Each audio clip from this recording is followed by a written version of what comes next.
when I was 21.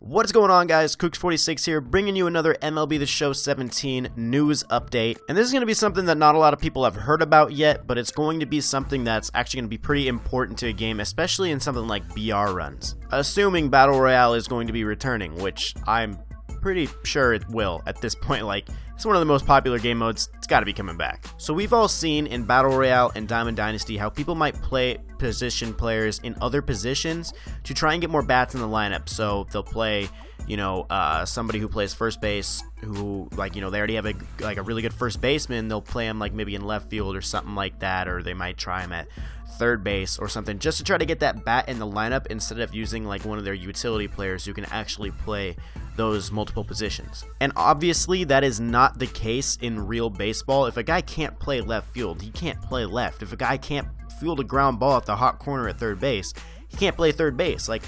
Just to get his bat in the lineup, you're really going to give up that big of a defensive liability. It doesn't always work like that. So on the Operation Sports forums under MLB The Show, Ramon actually posted a big thread talking about what they're going to do to try and fix out-of-position players and how they're going to try and nerf and balance that system to make it more realistic. The reason they posted this on here is because they're not going to talk about this in the blogs or the live streams or anything like that, so they wanted to get this information out, but this is the way they chose to do it because they weren't going to talk about it on the live streams. So I'm going to kind of skim over this post and give you guys kind of the basic idea of what's changing, what's happening to defensive fielding in MLB The Show 17 in terms of these out-of-position players. So Ramon says a little backstory. He sent an email to a couple programmers asking what can be done to A, make utility players more valuable, B, discourage players from playing guys out of position, especially in Diamond Dynasty, to get more bats in the lineup, and C, make secondary positions matter more. He said that part of him really wanted to just nerf anybody playing not in their native position. Like if you're a third baseman and you're playing in right field, he just wanted to nerf that completely.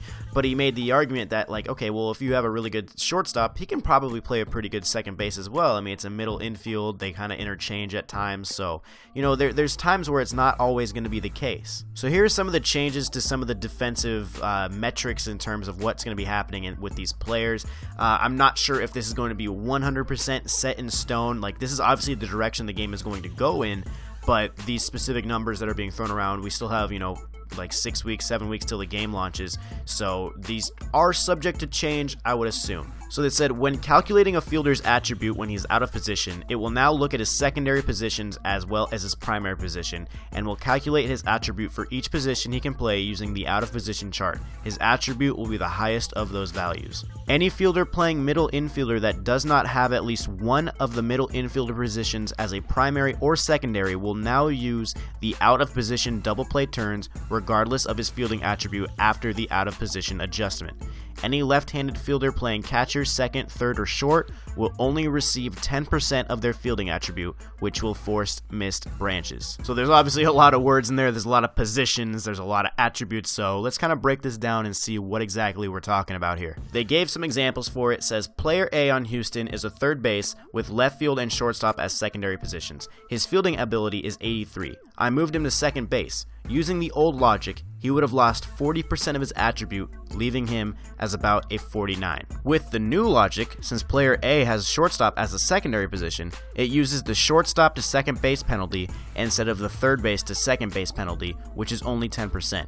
We also take the extra 5% off because we're basing this off a secondary position, but even with a 15% penalty, he's now only brought down to 70 instead of 49.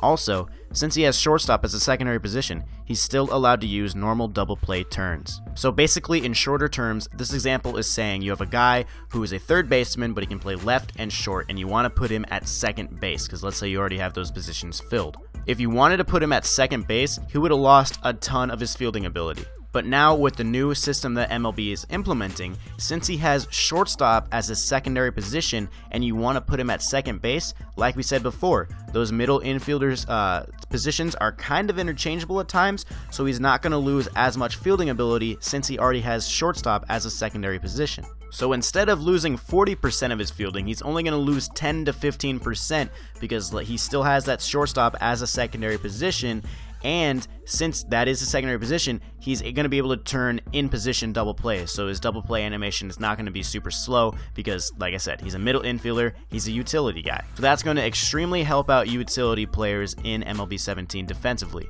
So now let's move to the next example. Player B is a third baseman with no secondary positions and a fielding ability of 84. I move him to second base. A third baseman playing second base is penalized 40%, so that would leave him with an attribute of about 50.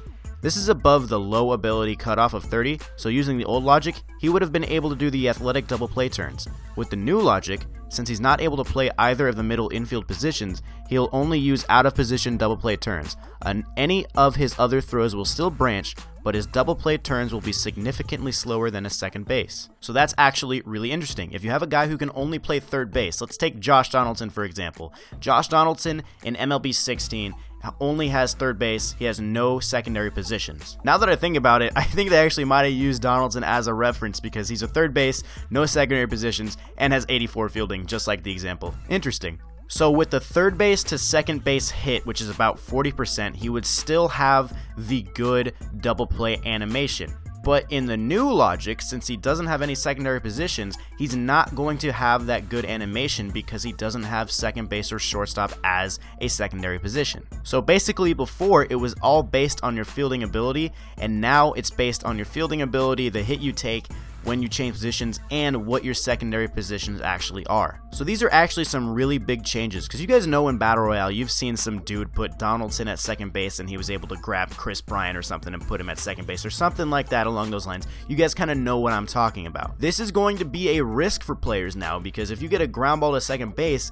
and you're trying to turn a double play, you might not be able to turn that double play with Donaldson at the play or at that position because he doesn't have that great fielding. He doesn't have that great animation. It's going to be an out of position double play turn. Another thing they did, it said, we made it so that no outfielder moved into the infield would end up with a fielding ability above 30. This will ensure that outfielders playing in the infield are always treated as low ability, unless of course they have a secondary infield position that causes them to get less of a penalty. So no more Mike Trouts at third base, no more Andrew McCutcheons at shortstop. That's all going to be helped with the new patch, with this new defensive attribute changes. To me, this is a great addition to the game. This makes it so that the players are playing in their correct positions.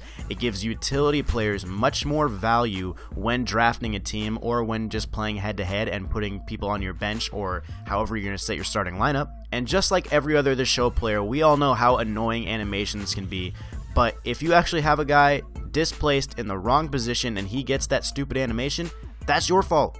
You put him there, he's out of position, that should be the way it goes. Last thing it says, disclaimer, we are still testing and there is a possibility we might change things, so nothing is concrete. However, we hope you all enjoy this incoherent behind-the-scenes look at the show, so take care. So there you guys have it. New defensive changes coming into MLB 17. Players out of position are going to be penalized unless they have really good utility positions around it. So hope you guys enjoyed this news video. Let me know what you think of it. Are you excited for these defensive changes? Are you looking forward to it? Does it piss you off that you're not going to be able to play your guys in random positions now? Let me know in the comments. Make sure you guys hit that like button down underneath. Make sure you subscribe so you never miss any MLB The Show 17 news updates. And guys, that's all I have for you today, so I hope you enjoyed it. And until the next video, I will see you later.